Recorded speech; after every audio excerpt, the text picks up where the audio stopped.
Assalamualaikum warahmatullahi wabarakatuh. Perkenalkan, kami dari kelompok 1 akan membahas hasil ruang kolaborasi studi kasus modul 1.4.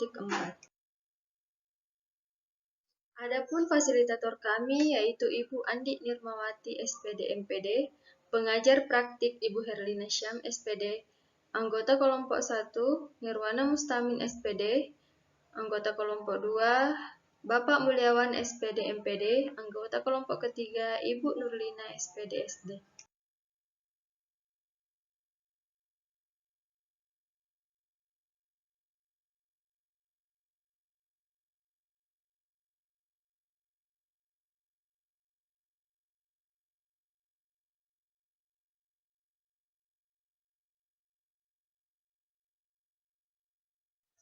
Dalam kasus di atas, langkah-langkah restitusi apa saja yang sudah dijalankan oleh Ibu Santi? Ada 3 langkah restitusi yang telah dijalankan oleh Ibu Santi. Yang pertama, menstabilkan identitas, yaitu menanyakan apakah mereka bersedia melakukan memperbaiki permasalahan yang ada. Langkah kedua yaitu validasi tindakan yang salah. Ibu Santi memanggil Vivi dan Natali serta menanyakan tentang laporan Ibu Eni. Selanjutnya, Ibu Santi menanggapi bahwa tindakan Vivi dan Natali yang mau meminta maaf boleh dilakukan apabila bersungguh-sungguh. Selanjutnya, menanyakan kembali apa yang mereka bisa lakukan untuk menggantikan rasa tidak hormat kepada Ibu Eni. Langkah restitusi yang ketiga yaitu menanyakan keyakinan. Menanyakan kepada Vivi dan Natali apakah perilaku mereka sudah sesuai atau tidak dengan keyakinan kelas. Yang kedua, menanyakan apa yang akan mereka lakukan untuk memperbaiki masalah. Apakah ada gagasan? Restitusi yang diusulkan Vivi dan Natali sudah sesuai dengan pelanggaran yang telah dibuat. Langkah-langkah restitusi yang telah diusulkan Vivi dan Natali. Yang pertama, menstabilkan identitas dengan mengakui kesalahan dan meminta maaf. Yang kedua, validasi tindakan yang salah dengan mengakui bahwa perilaku mereka tidak sesuai dengan keyakinan kelas. Selanjutnya, menanyakan keyakinan. Mereka mengadakan diskusi kelompok dengan teman-teman sekelasnya. Selanjutnya, mengirim email kepada Ibu Eni tentang gagasan mereka dalam diskusi. Yang terakhir, memberitahu Ibu Eni bahwa mereka telah memberitahu kepala sekolah bila lain waktu ada ketiadaan guru, maka mereka akan mengusulkan Ibu Eni sebagai guru pengganti. Dalam kasus di atas, posisi yang telah diambil oleh Ibu Eni dalam menangani Vivi dan Natali yaitu sebagai teman, di mana Ibu Eni mencoba menyapa dan mengingatkan Vivi dan Natali dengan nada suara ramah dan akrab. Selanjutnya, pembuat merasa bersalah, di mana Ibu Eni mengatakan, "Ayolah, tugasnya dikerjakan. Nanti Ibu ditegur kepala sekolah kalau tidak kerjakan tugas. Tolong bantu Ibu ya."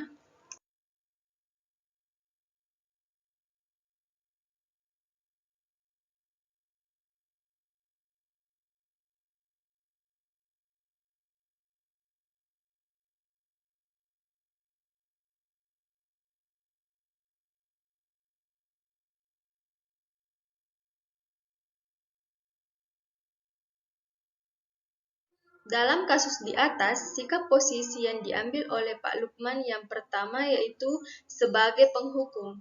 Indikatornya, Pak Lukman memberikan hukuman kepada Sabrina. Yang kedua, Pak Lukman tidak memberikan kesempatan meskipun Sabrina sudah meminta maaf. Yang kedua, posisi sebagai pemantau. Pak Lukman bersikeras menerapkan peraturan.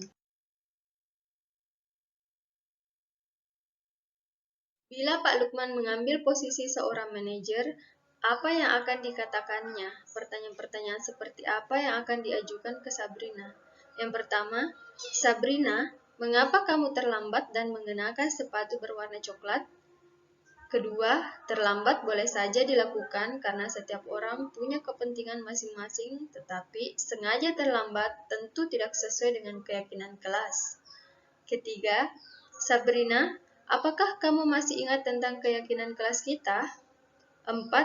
Bagaimana caramu memperbaiki kesalahan terlambat ke sekolah serta menggunakan sepatu yang tidak sesuai dengan peraturan sekolah? Kira-kira bila Anda adalah kepala sekolah di sekolah tersebut, nilai kebajikan apa yang ingin dituju oleh peraturan harus berwarna hitam? Yang pertama yaitu nilai kedisiplinan, yang kedua nilai keseragaman, yang ketiga nilai kebersamaan.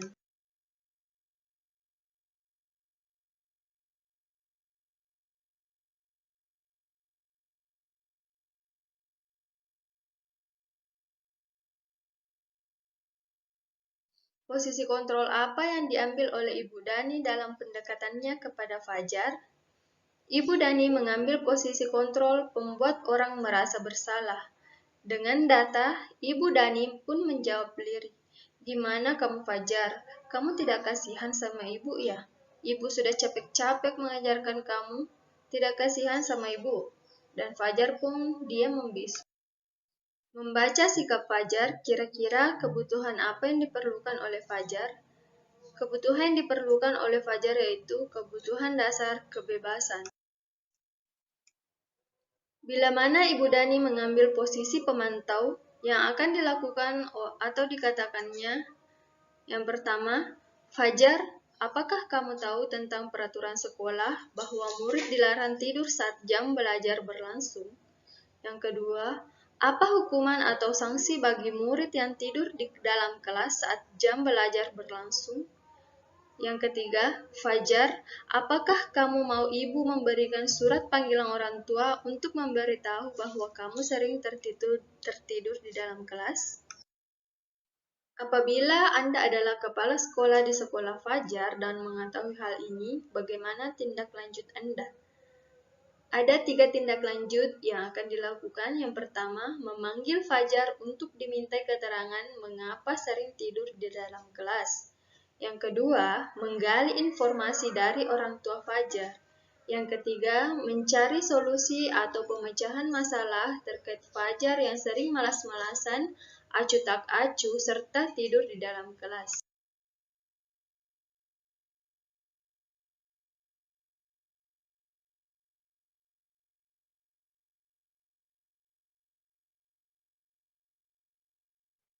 Posisi kontrol apa yang telah dipraktikkan Kepala Sekolah Ibu Suti? Hal-hal apa saja yang dilakukan sehingga Anda berkesimpulan demikian? Posisi kontrol yang telah dipraktikkan Kepala Sekolah Ibu Suti yaitu manajer. Selanjutnya, hal-hal yang dilakukan sehingga berkesimpulan demikian. Yang pertama, mempersiapkan murid mempertanggungjawabkan perilakunya.